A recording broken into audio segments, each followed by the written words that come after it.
Lagi di channel Cuancuk, pokoknya cuan terus yuk. Hari Sabtu ini, weekend ini ditutup dengan konten soal BTC. Kenapa? Karena malam tadi dan dilanjut hari ini BTC-nya turun sangat signifikan. Dan apakah ini akan menimbulkan crash atau mungkin penurunan lebih jauh? Kita akan cek bareng-bareng analisanya seperti apa. Namun apapun berita BTC-nya turun lebih jauh dan lain sebagainya, bahkan sampai 40 ribuan, 41 ribu tadi ya. Intinya setelah itu mentul naik ke atas, dan apapun itu ketika harga BTC murah selalu ada yang akan akumulasi seperti El Salvador ini dan lain sebagainya. Berita buruk pun akan langsung keluar semua. FUD-nya atau food-nya, fear-nya juga pasti akan keluar semua. Tapi intinya ketika berita yang buruk itu keluar, ketakutannya meningkat, disitulah peluangnya ada, peluangnya muncul. Beranilah di saat orang lain takut, takutlah di saat orang lain berani. Prinsipnya seperti itu, keputusan bisa dianalisa berdasarkan masing-masing investor, terserah teman-teman, intinya seperti itu. Tapi ketika BTC di harga sekarang, kapan lagi? Intinya seperti itu ya. Kita lanjut aja ke analisa langsung aja, singkatnya seperti apa di BTC seperti sekarang ini sudah mulai rebound lagi di jam 3:30 hari ini, hari Sabtu ini. Kalau kita pakai trendline aja yang simple dari sini, ini di trading time frame harian, kita cek di sini. Ini udah ketembus pakai trendline simple ini mengenai analisa ini nantinya baik penggunaan CCI maupun MACD dan garis-garis trendline ini yang simple seperti ini bisa teman-teman temukan di playlist saya di kanan atas ini ya, ada playlistnya, semua ada di situ. Dan ini ketika tembus seperti ini saya buat aja targetnya di berapa untuk misalnya kalau trendline ini ketembus ada di sini, terus lagi ada di titik-titik yang dilewati oleh trendline ya, intinya seperti itu. Ada di titik ini dan satu lagi di bawah. Yang artinya apa? Ketika nyampe di sini ada kemungkinan akan terjadi pantulan. Nah, contohnya seperti di sini posisinya tadi harga sempat mendekati situ dan langsung mentul tinggi sekali. Pantulannya cukup tinggi, teman-teman bisa cek di sini.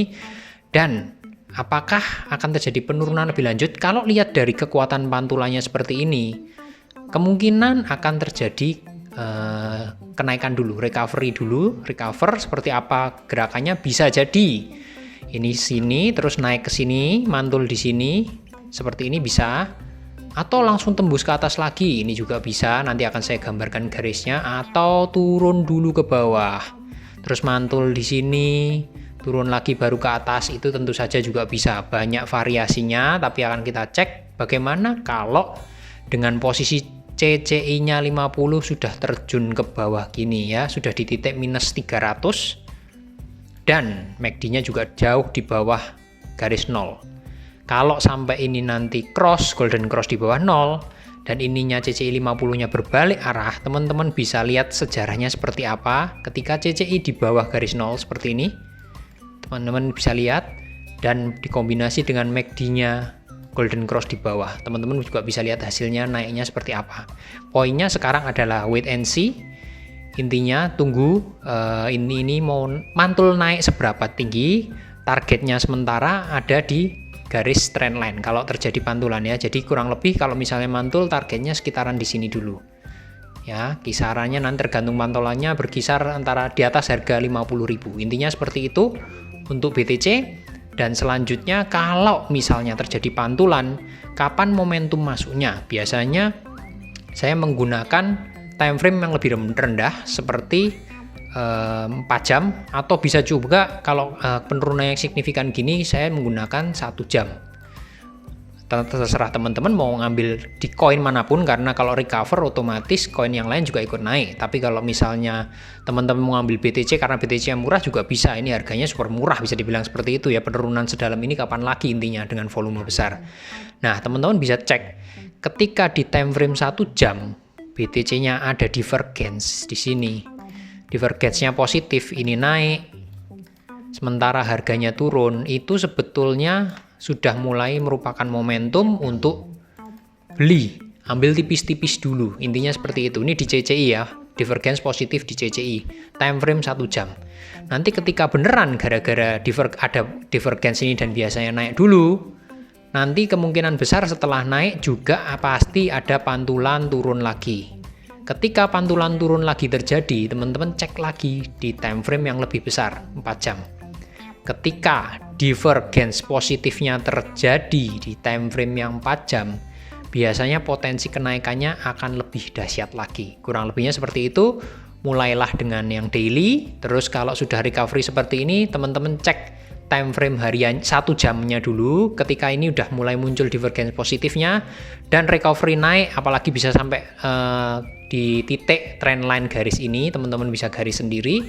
Nanti ketika koreksi turun lagi seperti garis ini, teman-teman tinggal lanjutin cek ketika muncul divergence negatif di time frame 4 jam. Menurut saya pribadi akan terjadi recover harga yang lebih tinggi, pantulan yang lebih tinggi. Prinsipnya BTC seperti itu. Dan kalau kita bahas mengenai akhir tahun dan BTC, kita juga perlu membahas mengenai ada sebuah event yang cukup bagus namanya CoinFest Indonesia 2022. Teman-teman bisa langsung masuk di www.coinfest.id. Nanti akan keluar seperti ini tampilannya. Acaranya keren, akan diadakan tanggal 11 Desember 2021.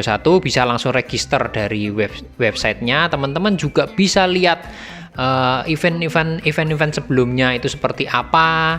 Teman-teman bisa cek di sini, ada banyak informasi di sini. CoinFest itu apa? Jadi memang udah menjadi sebuah acara tahunan dari Koinvestasi. Teman-teman juga bisa cek Koinvestasi ini, ada channel YouTube-nya, informasinya, edukasinya juga bagus.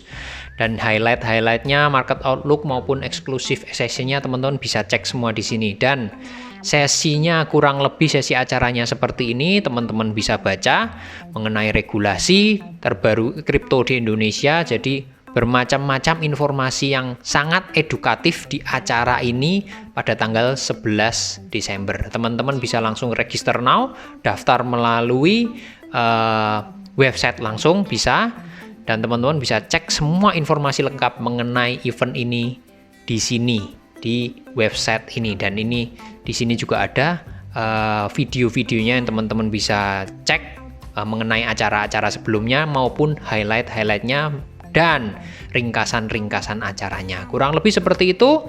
Teman-teman langsung aja, sebuah acara yang sangat bagus, sangat edukatif. Sekali lagi pada tanggal 11 Desember, jangan lupa wajib register, wajib hadir, wajib tonton, wajib ikutin.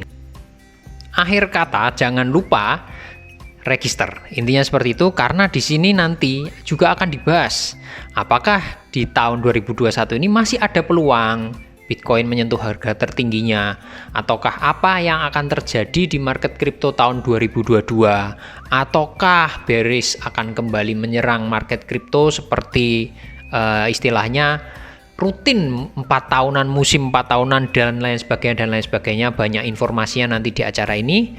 Tinggal teman-teman join aja langsung tanggal 11. Segitu dulu informasinya, mudah-mudahan bermanfaat. Salam cuanco.